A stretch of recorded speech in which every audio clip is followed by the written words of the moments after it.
As the bombs continue to fall on Aleppo, what is Iran's endgame in Syria? I'll ask the country's Vice President, Masoumeh Ebtekar.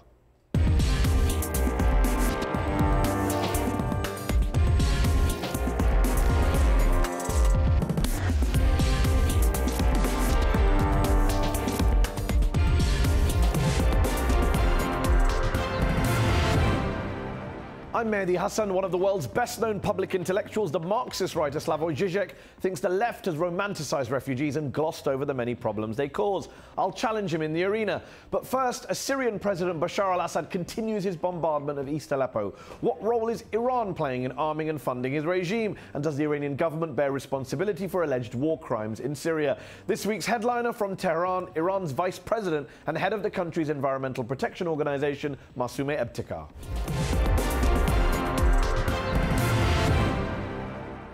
Madam Vice President, thanks for joining me on UpFront.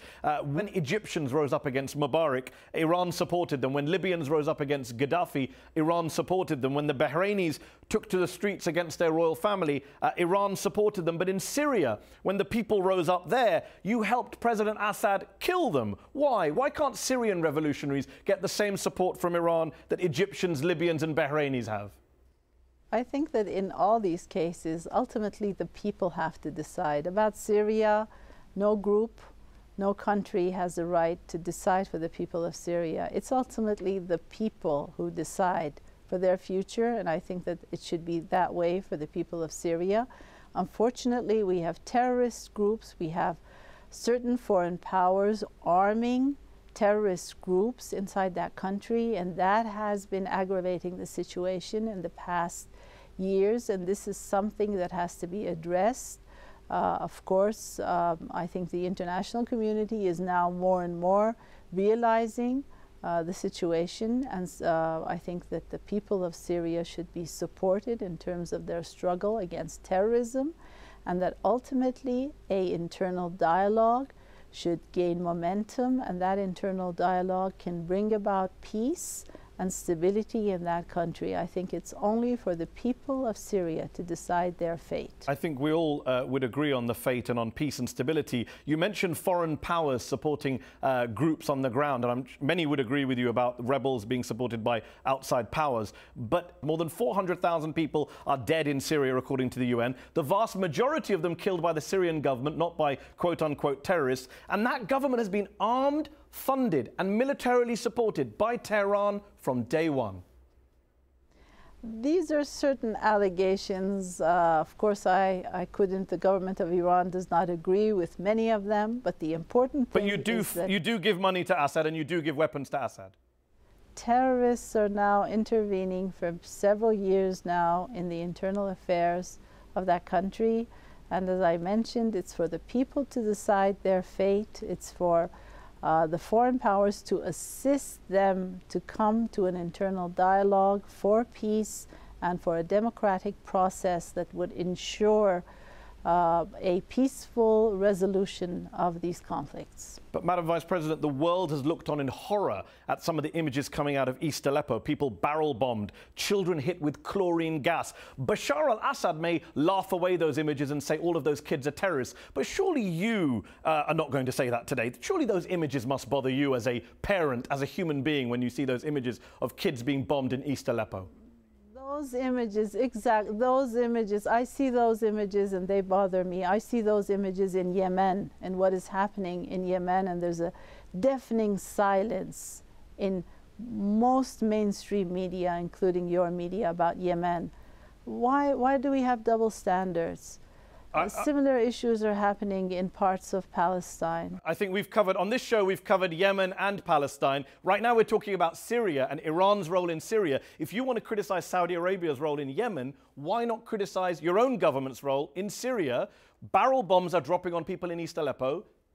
I've never heard an Iranian official criticize the use of barrel bombs in Aleppo. Will you do that today, Madam Vice President? As I mentioned, we have to put double standards away. We all agree on double standards. Will you condemn the use of barrel bombs in East Aleppo against children, not against terrorists, against children? You said those images bother you. Will you condemn those causes of those images? The reality is that we have to condemn We have to condemn such acts when they happen anywhere. But unfortunately, what is happening now in Syria is that the terrorists are being supported. They are creating violence. They are aggravating Madam Vice President, the majority of people killed in Syria, according to every independent group, have been killed by the Assad government, which Iran arms, funds, and supports. This is your analysis. That's the UN analysis. Independent groups don't believe in this analysis. They believe that the intervention of terrorist groups is a major issue. So I think that we have to go back to the basics. The basics is that the people of Syria have to decide for their future. Foreign intervention, foreign terrorists, they have to be left out of the picture. The Syrian people have to get together, negotiations and dialogue for peace and stability in their country and in their region. One final question on Syria before we move on. You've accused many outside powers of arming quote-unquote terrorist groups in Syria. Many Western governments would agree with you, many analysts would agree with you. But Iran supports Houthi fighters in Yemen, Hezbollah in Lebanon and in Syria. It sends foreign fighters from across the world, from as far afield as Afghanistan, Shia fighters, into Syria to prop up a government that represents a minority Alawite population. Many would say that you're interfering in Syria, you're sending in quote-unquote terrorists, you're contributing to sectarianism in that country, as much as any other foreign power, if not more so. Yeah, these are allegations. Does Iran not support Hezbollah?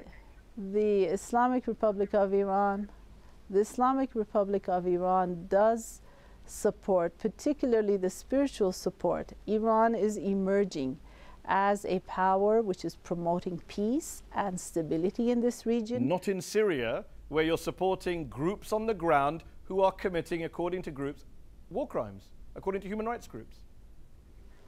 That may be your Not my version, Madam Vice President. Human Rights Watch, Amnesty International, the United Nations. Our version has been that we've been trying and working with different groups to promote peace and stability in Yemen, in Syria, in Palestine, in our neighbors in Iraq and Afghanistan. We've been working against terrorist groups, but terrorist groups have been funded by different foreign powers, and unfortunately there's been very little said about where this funding is coming from, where is Daesh being supported, both politically, but also in terms of the funds, in terms of the arms. Where are all those arms coming? It's a very good point you raise, and I've raised it with governments from across the region. I've got you here today in front of me. Just before we move on, just to clarify on Syria, does Iran support Hezbollah, a foreign fighting force in Syria? Hezbollah is a foreign force on the ground in Syria. Does Iran support that force? As I mentioned, we support the expulsion of terrorists, of terrorist groups. Is Hezbollah on the ground in Syria supported by Iran? Very simple, Madam Vice President. Yes or no? Only the people of Syria have the right to decide for their future and their destiny. Okay, just closer to home, you're in charge of the environment for the Iranian government. That's your portfolio. Like most other nations, Iran signed the Paris Agreement to tackle climate change last year. If the US, under Donald Trump, walks away from that agreement, does it automatically collapse, or can the Paris climate deal survive the US withdrawing from it? No, it shouldn't automatically collapse, because the countries are already implementing the Paris Agreement. They have not only the entry into force of the Paris Agreement has already happened. That means that more than 55% of the countries and 55% of the commitments have already been realized. So I think that this is a real deal, and I think that the countries in the world have committed themselves, not only in talk and in writing, but also in action. And we see a lot of new initiatives in the Marrakesh talks. There were a lot of new ideas coming up, coalitions, partnerships between countries, regional partnerships. I think that this is an important instrument for regional cooperation, and working on this issue can help to bring about regional coalitions and In a region which many of our relationships are politicized, I think that we need to work with not only our neighbors, but with all countries, our Arab neighbors, because the environmental challenges that we face, these are issues that we need to work together. We need to get into partnerships. We live in one region and we have a common future. So I think that this is one area where we can put aside the differences and work together. Do you think countries in the Middle East, do you think the Muslim majority world came late to the climate change debate? Did they not take it seriously enough at the beginning and now they're playing catch up? Do you think they've done enough? Yes, yes. I think that you're very right on that issue, and I think that they came late. They didn't grasp the reality or the severity of the issues coming, but now I think that they're more and more realizing how important it is, and they're integrating these issues into their national plans. And for that reason, I think that it's very important that we work together. I think that in Iran we have a very strong national body on this issue. We have a lot of capacity building in our different sectors, and I think that we're prepared to work with many of our neighbors in the region in terms of working for enhancing capacity and also working together, partnerships. Both private sector and public sector initiatives are very important in this area, and I think that we have to work together, and Iran is open to working with its neighbors, with its regional partners on this issue. Madam Vice President, thanks for joining me on UpFront. Thank you.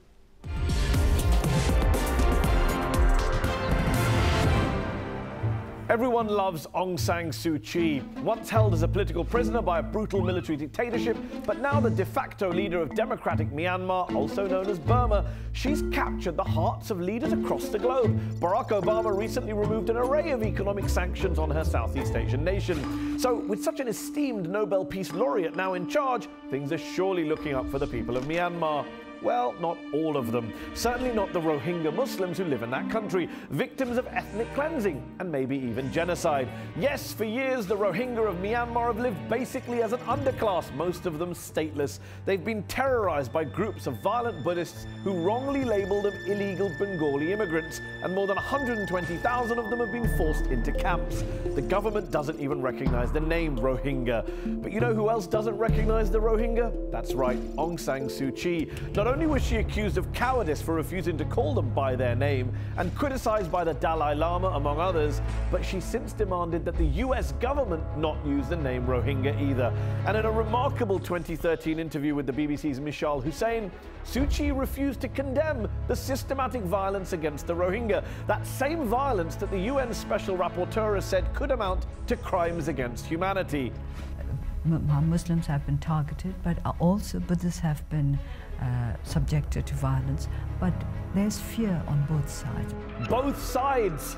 Last time I checked, it wasn't Burmese Buddhists who were being confined to camps where they were slowly succumbing to starvation, despair and disease. And it wasn't Buddhists who were raped by soldiers at gunpoint during the violence that flared in Rakhine this October. Incidentally, it was later reported that Suu Kyi left that BBC interview muttering, "No one told me I was going to be interviewed by a Muslim." Charming. Now, defenders of Suu Kyi argue that her hands are tied by an all-powerful military elite. They also point to the new advisory commission her government set up, chaired by Kofi Annan no less, and basically tasked with ending the violence and promoting peace. But here's the thing, some local politicians are already refusing to cooperate with it. And while Annan can give recommendations, his commission has no power to enforce those recommendations. As part of her struggle against her country's military rulers, Aung San Suu Kyi spent 15 years in detention. 15 years waiting for justice. Now she's in power, how many years will she make the Rohingya wait for justice?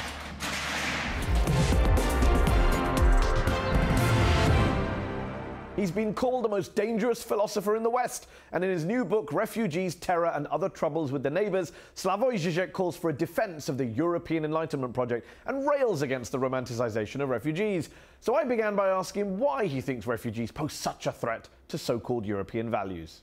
First, I was very specific what I mean by European Enlightenment project. And let me draw my attention to what I also say in this book. This is your new book, yeah. The greatest threat to Europe today are not the refugees.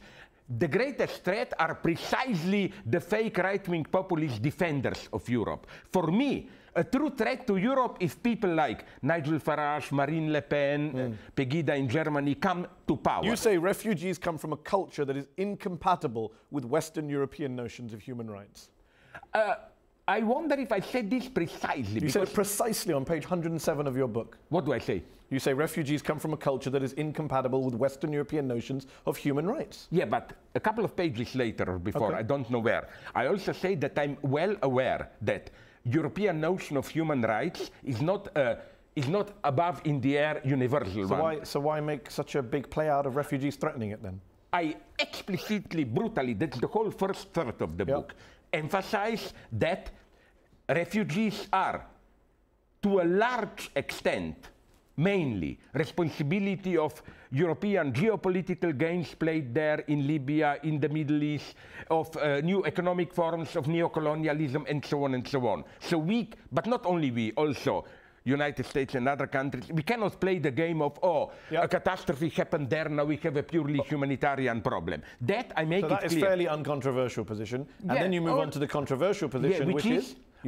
Okay, that's I explicitly say in the book. I want even more refugees. I only want rules to be clearly established, not the rules in the sense of refugees have to pass the test of fitting the West and so on and so on. But okay, I will give you a vulgar example. Don't tell me it's a marginal one. I mentioned in the book, it happens over, I was so told, by leftist reports, over 2,000 times per year in Germany.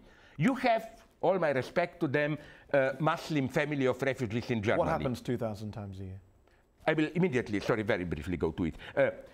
Their girl gets seduced by Western style of life, wants to live with a Western boyfriend. There is a pressure on the family from her. The girls get desperate. That's what happened over 2,000 times. She seeks refugee with the police. And then the problem is real. What would you have done in this case? If the police protects her, in a way they are totally justified. Her family will say, oh, you're not allowing our way of life. No one is disputing that there are problems within either refugee communities, minority communities. The problem is generalizing on that basis. The problem is saying that we should change our attitudes or our opinions about refugees as a whole. No. Simply on the basis of some minority practices. No, but you underestimate this. My point is this. Maybe you overestimate it. No, I'm not saying this is the big problem and so on. I mean, big in the sense of majority. But you do suggest that there are liberal European values that, for example, Muslim refugees from Muslim majority countries don't sign up to. Is that fair? But why is this something problematic? Didn't it show with all those problematic because you're assuming that there is a monolithic unified group of Muslims and a monolithic unified group of Europeans non-Muslims, when there aren't. You know, refugees have different views. This is too simple to Europeans say, have different... What I think we shouldn't be afraid of doing is saying, okay, where should a Western state set a limit? Yeah. What would you... And I'm asking what your limit is. You're not telling me. Very broad. If it's very broad, then what's the problem? Everyone should get along. I'm confused. Where are the limits that Western European countries or European countries should set that refugees violate in some way in your head? You're not telling me. I gave you now one example. One example. Which is the way we understand individual human rights with all our falsities and so on. But look at Europe, Slavoj. You know better than me how diverse Europeans are. I mean, the British view of gay marriage is very different to the Polish view of gay marriage. The Hungarian view of Jews... That's why Polish people should also be censored. I don't have any problem with the Hungarian view of Jews is very different to the Swedish view of Jews. I absolutely agree. The French view of secularism is very different to the Irish view of secularism. So why are you assuming that there is one European view which these foreign refugees aren't signing up to? I'm not saying, wait a minute, now you're imputing to me you are, your words in the book. Europe is a unified Europe and so on. You suggest that in your book. You say basically they expect to get the best of the Western welfare state while retaining their specific way of life. I think that in spite of all the differences and so on, there is some minimum of Western notion of human rights, freedoms, equality, and so on. I'm asking what that minimum is that refugees don't meet.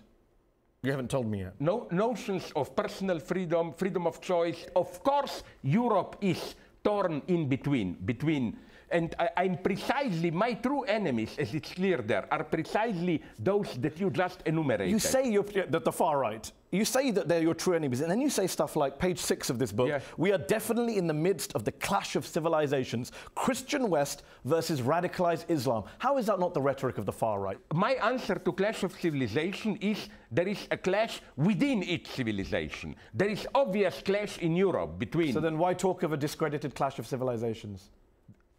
Because it appears in the media as such, but I undermine... Because you're trying to be provocative. No. Isn't that the case? No. Clash of civilizations, I think, is universally seen as a pretty but again, my statement. God, I said there, the true clash is within each civilization. All I'm saying is, do you accept that Marine Le Pen could also say the words, we are definitely in the midst of the clash of civilizations, Christian West versus radicalized Islam? You can imagine her saying that. Yeah, but she would never add, which is for me part of the same logic, that there's a clash the solution of this to this problem is to emphasize the clash within each civilization. And I'm well aware of this. I was, my God, in Ramallah. I know the big clash now on the West Bank. My friends, some Palestinian punkers who attack honor killings there. My dream is to bring together the struggles. You say bring together the struggles. In your book, page 103, you suggest that immigrants, especially refugees, prey on European women because, quote, that what they are doing is foreign to our predominant culture. They are doing it precisely to wound our sensitivities to our predominant culture. They are doing it precisely to wound our sensitivities. How is that not a statement that couldn't come out of the mouth of Marine Le Pen, of the Golden Dawn, of all sorts of horrible groups? Ah, wait a minute. Immigrants as a whole are trying to wound European sensitivities? Not immigrants, those who did there. I spoke about the Cologne attack. Cologne attack. Okay. And I spoke with people from there. I spoke when I was in So you took an attack and generalized to make a generalized point about European culture. How is that not bigotry, to take one incident and generalize about people? How is that not what the far right does? Wait a minute. It was absolutely not a sexual attack in the sense of rapes and so on and so on. It was a kind of a provocation, if I may use the word that you use. The attackers were provoking who? European culture. Seriously. A bunch of drunk thugs. My Arab friends told me that what happened in Cologne was also happening on Tahrir Square in Egypt. It happens regularly. And what do you extrapolate from that? Nothing. What's your conclusion? Nothing? Some kind but it also happens in Germany at the Oktoberfest beer festival in Munich. It happens at Mardi Gras. It's not. Why is it not the same? Women get attacked in public places all over the world. Why are you racializing it? Why are you culturalizing it? No, I think you are here absolutely simplifying things. You are. Sorry, Slavoj. You just said to me it happens in Tahrir Square and it happens in Cologne. What happens? What is the lesson from Cologne and Tahrir Square that you are making, that you think is worth making? The lesson that is worth making is that we should talk openly about all these problems and not try to whitewash them and so on and so on. Okay. One final question. Isn't it quite navel-gazing, some might say parochial, given the vast majority of the world's refugees are not in Europe? They're in the Middle East, they're in Africa, they're in the poorest corners of the world. Shouldn't that be the focus of our concerns, rather than spurious concerns about European culture being undermined? And now I will really attack back. Okay. Yes, I agree. And what about countries like Saudi Arabia, Qatar, and so on? They accept practically zero points refugees. I made to the Qatari foreign minister on this show. Outrageous. That's a little bit too easy to say, because nobody speaks. But Turkey, Jordan, Lebanon, hosting millions of refugees. And here we have European politicians and European intellectuals get very excited about 10,000 refugees, when the poorest countries in the world are hosting millions of refugees in Pakistan, in Jordan. The first of my problems is this one. Why did this even become a crisis of Europe? Why Europe? Yes, why? There are so many other countries. Why don't refugees go just down to Saudi Arabia and Qatar and Emirates? Why Europe? But why pick on 3 Gulf states only when there's plenty of Middle East states? Because they're much richer than Europe. They should take more refugees. I'm asking you about Europe's refugee crisis. You wrote a book about Europe, and I'm saying, why shouldn't Europe share the burden, the richest continent in the world? Why should it not share the burden of refugees? Where is the problem here? You just said a few minutes ago, why do they all come to Europe? You said it, Slavoj, 2 minutes ago. But like together with others. In the same way exactly. the rich Arab and the Europeans are not sharing the burden. They are. I'm sorry. No, sorry. Germany accepted over 1 million. Germany, yes, but not the rest of it. Syrian refugees make up less than 0.1% of the EU population. In Lebanon, they make up 20% of the population. So please don't say that they are sharing the burden. Mathematically, that is not true. Well, inviting 1 million people to the country, to a country who is not close to the a region of crisis is something. Well, it's never close to the region of crisis. We'll have to leave it there. Slavoj Zizek, Thank you for coming on Up Front and talking about your book. That's our show. Up Front will be back next week.